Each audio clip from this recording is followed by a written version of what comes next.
You know, Jesse, this Neil Channing is a bit like a poker kleptomaniac, you know.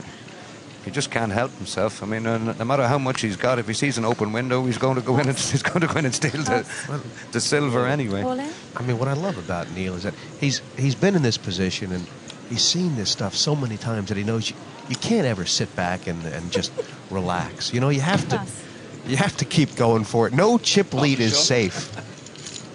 Well, Channing, there's a bit of the Manchester United about Channing, you know. It's not just good enough to win. Channing's sick enough. He wants to win with style as well. He's doing it here. Either go out with it or two. It's a traditional round for going out with. Yeah. Bang up there with 2 tens and 2 jacks. Oh, don't tell me about the jacks. Did a UKPT final table with jacks. Missed out on the final table. Really a good bad beat story starts with jacks. It does, yeah. It's interesting, Parg. I mean, now that Donald Norton has cracked the 2 million mark, I wonder if he's thinking, hey, 60. I've actually got enough to play heads up and give it a serious lashing. Maybe it's time for him just to kind of see what happens.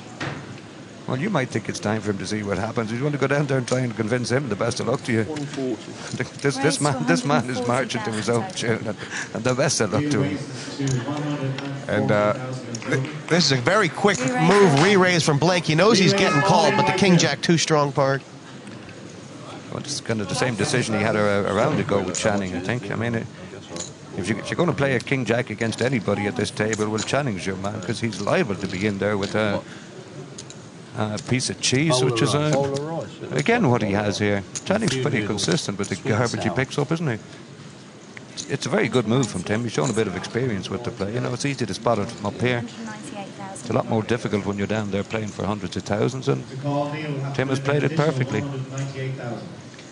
May still lose the pot, but he'll have a good story to go with the bad beat story he was telling Channing a couple of minutes ago. He said, if I call, will you other guys close your eyes and as if this hand never happened. pretend you didn't see this? He knows he has to call for the price, but he's embarrassed to show him.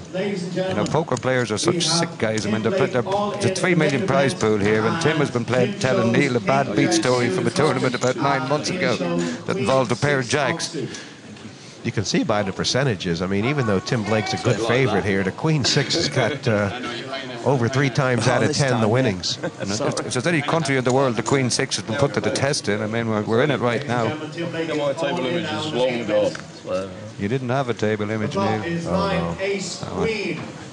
Well, I'll tell you what, the way Tim Blake has played here this week and the way he's carried himself and what he's added to the tournament, even though he's English, he didn't deserve this. And 10 king or jack, no, 3. That move he made there showed that he was here to win and not just to hang on. And yeah, he's getting the applause he deserves, Tim Blake. Well, I'll tell you what, he deserves a standing ovation for the game he's played here this week. If I wasn't lazy, I'd stand up and clap myself. His missus liked it. Yeah. So he's going to get near full about how the hell can you do that with a king jack later on. Look into that again. Queen 6, of course, behind, but not so far that you can't hit a queen on the flop and river to make 3 ladies. And 4th place for Tim Blake. Nice chunk of change, but for him now, he has to sit on the sidelines. Almost card dead. I think I saw 2 pairs in the hole, apart from a couple of pairs of 2s and things like that, but not really. And you've got Neil on your right, and he's raising and raising and raising, which, of course, the big stack he's entitled to do.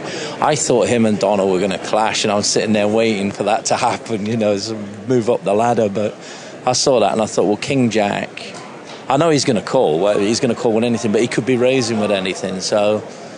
And they were suited, don't forget, they were suited.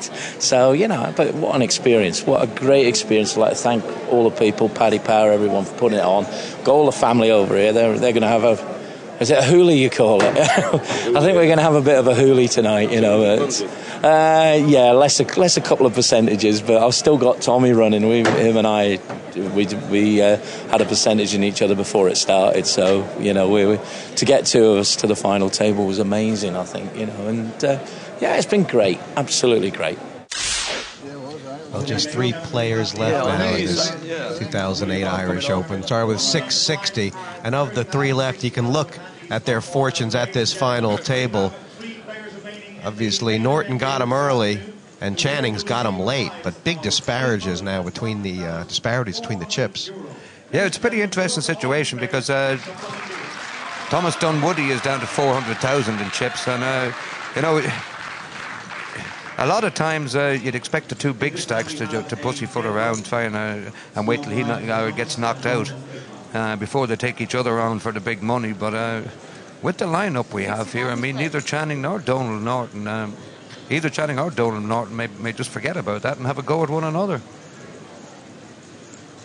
And as far as Thomas Dunwoody is concerned, there's 175,000 between third and second.